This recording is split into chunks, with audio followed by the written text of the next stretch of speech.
Hello மக்களே, வணக்கம். Documentation ஜேர்னியில் இன்றைக்கி நாள் 2. இன்றைக்கான நாள் ரொம்ப சீக்கிரமாகவும் சுறுசுறுப்பாக 4 மணிக்கே ஆரம்பிச்சிருச்சு.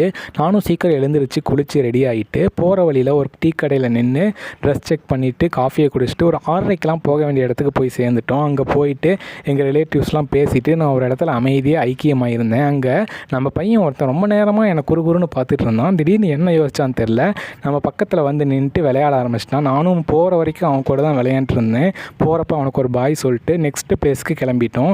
அங்கேருந்து எங்கள் பாட்டி வீட்டுக்கு போயிட்டு எங்கள் பாட்டி கூட பேசிவிட்டு எங்கள் பாப்பா கூட விளையாண்டுட்டு எங்கள் பாட்டி கொஞ்சம் பாச பரிமாற்றமாக பொருட்கள்லாம் கொடுத்துருந்தாங்க. அதை வாங்கிட்டு வீட்டுக்கு போகிறதுக்கு 2 மணி ஆகிடுச்சு. ஸோ அந்த பொருட்கள்லாம் எடுத்து வச்சுட்டு போய் தூங்கலாம் அப்படின்னு சொல்லிட்டு யோசிச்சுட்டு இருக்கப்போ திடீர்னு ஒரு கால் வந்தது. என்ன அப்படின்னா, இந்த காருக்கு வாட்டர் வாஷ் பண்ணணும் அப்படின்னு சொல்லிட்டு. ஸோ அதை முடிச்சுட்டு ஒன்றா போய் தூங்கலாம் அப்படின்னு சொன்னாங்க. ஸோ அதுக்காக அதை ஒர்க் பண்ணி முடிச்சுட்டு நான் ஒரு 3 மணிக்காக போய் தூங்க ஆரம்பித்தேன். ஒரு 5 மணிக்கு எழுந்திரிச்சு கொஞ்சம் ஃப்ரெஷ்அப் ஆகிட்டு இன்றைக்கி ஏதாவது படிக்கணுமே அப்படின்னு சொல்லிட்டு யோசித்தேன். ஸோ அதுக்காக இங்கிலீஷில் ஒரு 6 மணி நேரத்துக்கான பேசிக் கிராமர் வீடியோ இருந்துச்சு. அபித் சார் அப்படிங்கிற ஒருத்தர் நடத்தியிருப்பார். ரொம்ப சூப்பராக நடத்துவார் அவர் இங்கிலீஷு. ஸோ அந்த வீடியோவில் நான் ஒரு 3 hours ஆல்ரெடி பார்த்துருந்தேன். மீதி கொஞ்சம் இருந்துச்சு, அதை முடிஞ்ச அளவுக்கு பார்க்கலாமே அப்படின்னு சொல்லிட்டு அந்த வீடியோவை ஃபுல்லாக பார்த்து முடிச்சிட்டேன். அதை பார்த்து முடிச்சுட்டு கொஞ்சம் நோட்ஸ்லாம் எடுத்துகிட்டு இருந்தேன். அதுக்கப்புறம் எனக்கு கொஞ்சம் சமைக்கிற வேலைலாம் இருந்துச்சு. அந்த சமைக்கிற வேலையெல்லாம் முடிச்சுட்டு எங்கள் அப்பா கிட்ட நான் கொஞ்சம் எனக்கு புரோட்டா வாங்கிட்ட சொல்லியிருந்தேன். அதை சாப்பிட்டு இன்றைக்கி ரொம்ப டயர்டாக இருந்தது. அதுவும் ட்ராவலிங்னால் ரொம்ப டயர்டாக இருந்தனால